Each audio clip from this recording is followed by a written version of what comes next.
What up, guys? We're at one of the top-rated buffets here in Vegas. Yes, the Bacchanal at Caesar's Palace, and I'm so excited to be back because back in the day, when we used to compete all the time in Vegas, the whole barbell team would come here to feast right after weigh-ins.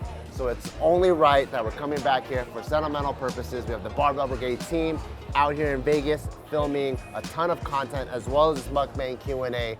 So we had to come back, and now it's time to get some food.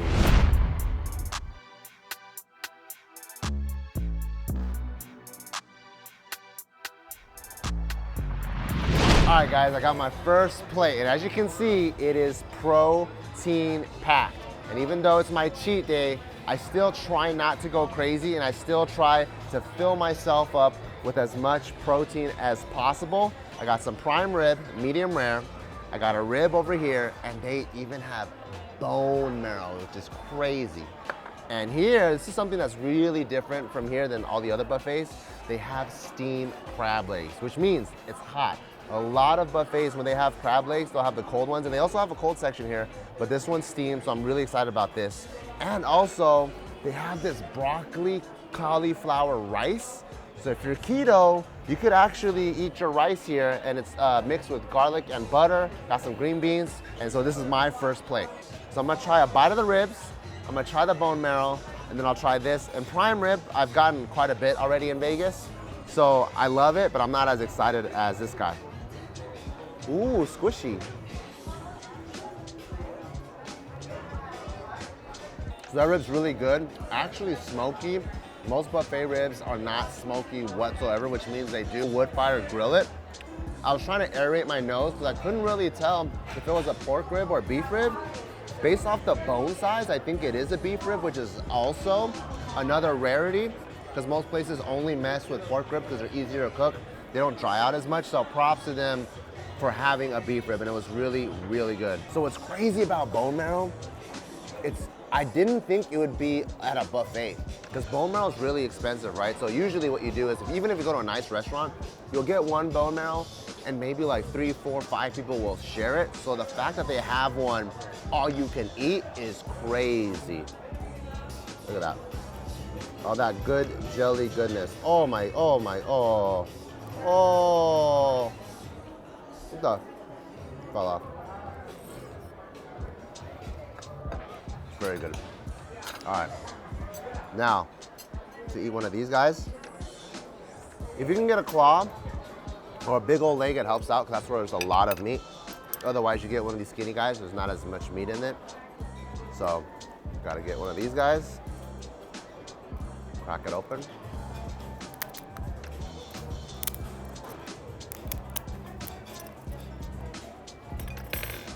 Nice and warm, dude. Ooh, look at this fatty little piece in there, dude. Bam. All right. Here we go. A little bit of butter. See that? Not too much.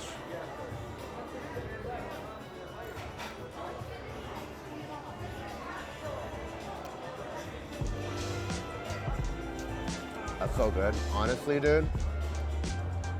Just by having this all you can eat, like legit hot steamed crab, I think it's worth coming here. That was really, really good. All right, I'm gonna finish up this meal and I'm gonna answer some questions.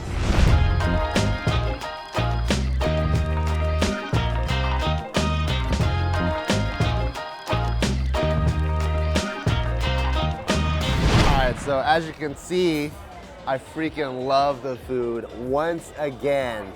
The steamed crab legs were freaking bomb. I could come here just for this, and a lot of the crab legs were really meaty. But now it's time to go to the questions. The first question is from Gicky. Any new collections in the making? Yes, a lot. So actually, in the next, I would say maybe a few weeks, we've been working really hard on this really sick windbreaker set. We'll be dropping that, and then moving on into next year, we're pushing more into casual apparel for the lifter body.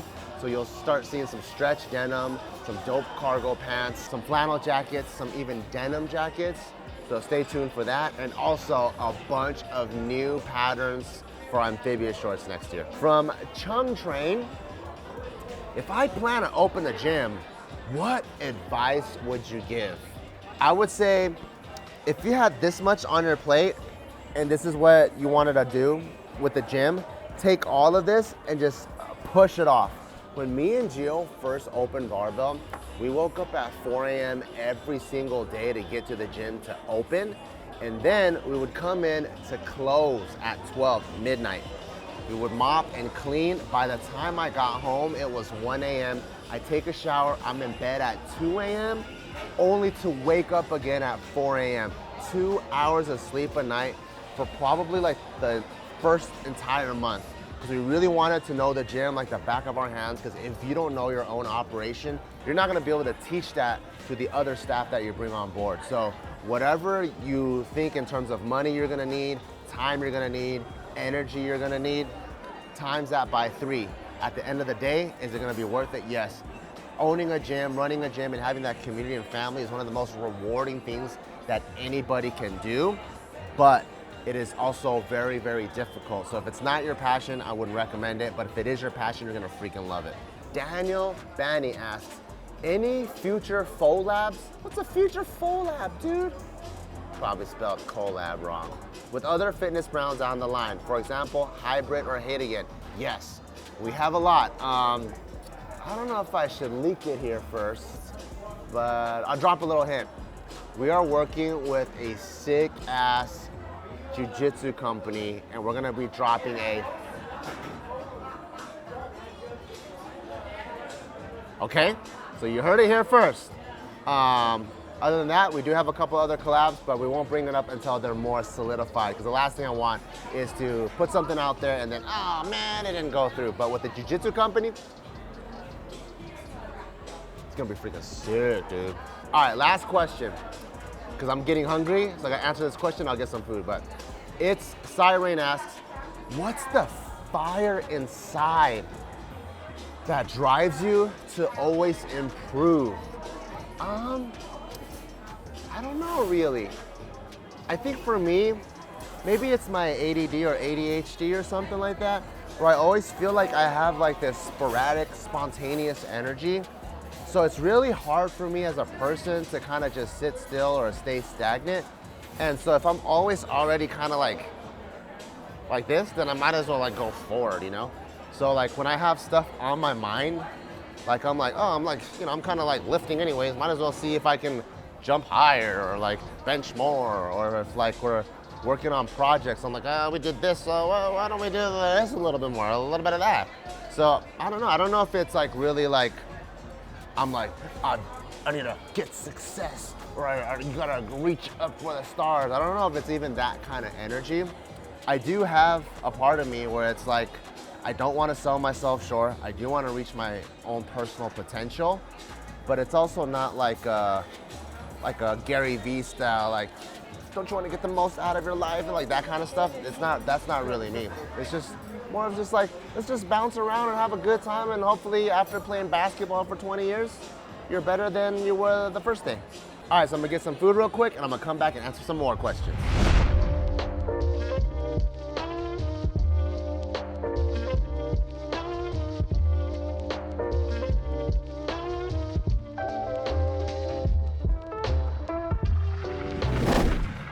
All right, guys, back with some food.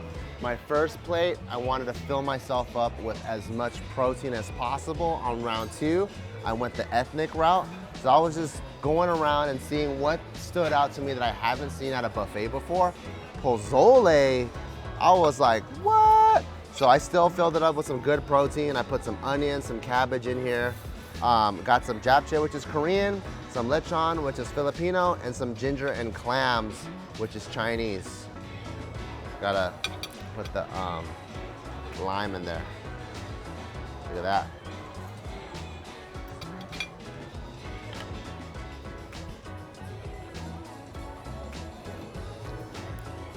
That's pretty good. I always love soup. Soup always makes me feel good. It feels so hearty. All right, I got some lechon right here. See that crispy fat, crispy skin? I have an idea. This is pork-based anyways. So, on this plate, I've been to quite a few buffets now, and a lot of buffets kind of have the same things. So I'm looking for things that kind of pop out that I don't usually see. So seeing a pozole, I'm like, I'm for sure gotta try that. And then I was like, what are a bunch of other ethnic flavors that I can get so that I can eat before I eat dessert? Because that's really what I have my eyes set on. I see a giant gelato bar over there, and I saw a big bowl of just whipped cream. So I think you can customize your own dessert. So I'm kind of just going, what is actually gonna be good, a good, nice little alley-oop for some bomb dessert.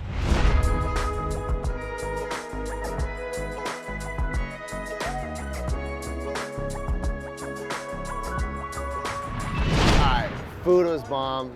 I'm gonna answer some questions, and I'm gonna get my favorite part of my cheat day, which is desserts. CJ Raphael, hey, what's up, CJ? I love CJ, he's been supporting us for a long time. I just want to say thank you, Bart, for being a continuous inspiration to me. Aw, thank you so much, dude. Thank you for always supporting our brand and literally following the brand wherever we go. Whether we go into powerlifting, we drop some slides, programs, everything he's always following. I love CJ, thank you so much. Tyrone Stachio says, how does one become a sponsored member for the company? So number one, you have to embody the dominate humbly spirit. That's the most important thing. You have to crush it at whatever goal, whatever content that you put out, you have to crush it, but you also have to be humble and respectful, embody what Barbell Brigade is all about. The second thing, you wanna try to get on our radar. So put out dope content of you crushing whatever goals or whatever endeavor you're getting after. Tag us, use your hashtags, because we're always looking out for new people to sponsor. Kobe Sonardi asks, what did you struggle with the most?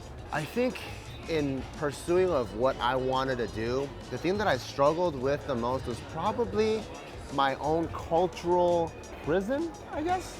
Like, you know, a lot of Asians, they grow up with like Asian parents or Asian tiger parents or living up to these Asian American expectations.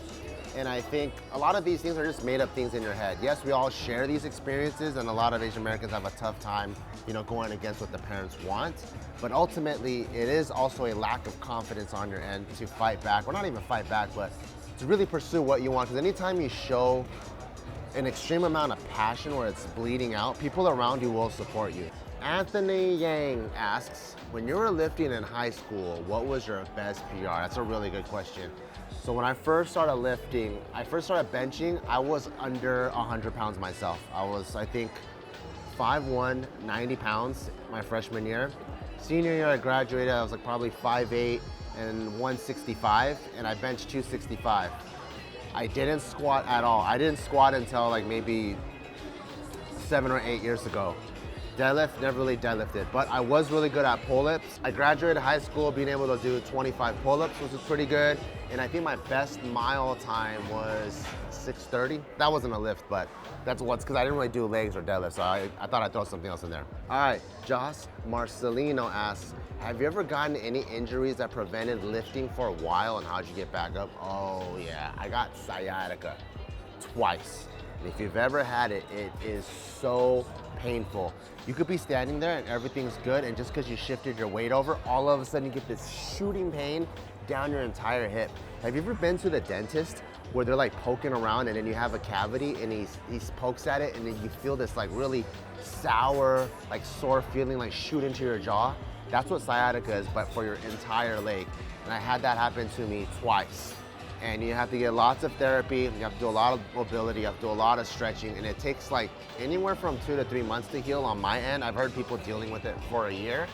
But I try to turn every setback into an opportunity. I think that was the time when I really got my bench up, because I was like, well, if I can't be training lower body at all, I started benching 3-4 times a week. I started going really ham on upper body accessories.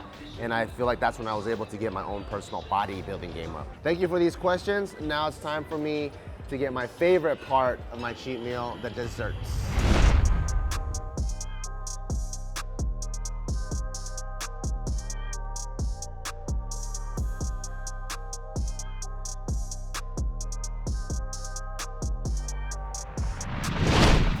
All right, now it's my favorite part of the meal, the dessert time.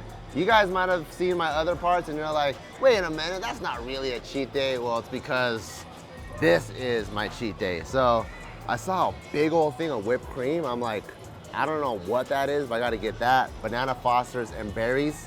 And I think people were making crepes out of it, but I just wanted these ingredients so I can mix it together myself. I love cinnamon, so I got a cinnamon roll. And then a peanut butter and chip gelato. This just, I was just like, what?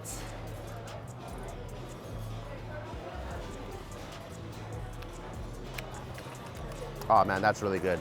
All right, so first, science experiment number 1. Throw the whipped cream on the cinnamon roll.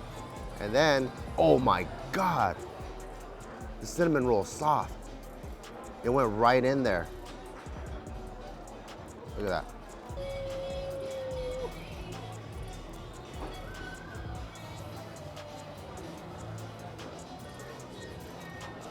You get this? Put it right here.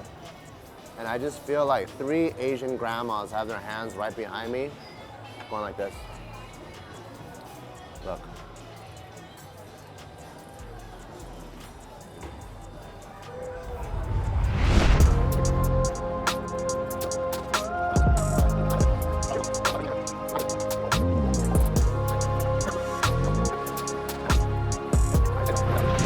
Guys, I crushed the dessert. Everything was so good, and now I am so stuffed. So I'm gonna answer this last round of questions, and then I'm gonna go home and knock the F out. All right, let's go. Michael Breslow says, are rest days important for powerlifting? I get bored on these days. Yes, Michael, rest days are extremely important, especially for powerlifters, because in powerlifting, you're training for strength, meaning you're really taxing your central nervous system like crazy. So sleep is the only time that you're gonna recover. So you're gonna need as much sleep as you can get, and getting a baseline of 8 hours of sleep every single day, and possibly even an extra hour nap every single day would be optimal if you can. But also another way to get good recovery, especially on the days that you're bored, is to do active recovery. So a light jog, light walk, something that's not gonna fatigue the next workout, but gets your blood circulating, bringing all those good nutrients to the parts of your body that need to recover will be extremely helpful. All right, RB King David says, when will the Ethos collection be restocked? Some of the items from the Ethos are a one and done deal, and that's what we like to do with some of our more creative drops. But our statement tees though, not only are we restocking, we're coming out with 2 new colors, so make sure you stay tuned for that. All right, Michael Breslow asks, how do I become as sexy as Bart? I don't even know how to answer that because I don't think I'm sexy at all. I think I'm just a goofball. I like to mess around. I just try to be as real of me as possible, so maybe that's what people find sexy, maybe that's what you find sexy. I always feel like, you know, try to be 100% you. Of course, don't be a dick, because then that would mean that that's who you are, but just try to be you 100% all the time. I know a lot of people try to like please others or become a version of themselves that I think that other people would like, but I actually think that's counterproductive to you finding true friends, a true mate, and having true relationships. I think you being 100% you will end up being with more like-minded people. And I don't know if that answered your question or not, but I really think everyone should be 100% them, because not all of us are meant to be friends, you know? All right, guys, that was the end of those questions.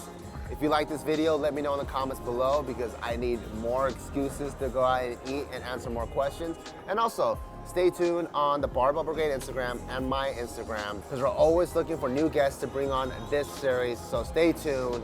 And also stay tuned, because we're always releasing updates for our new drops. See you guys next time. Peace.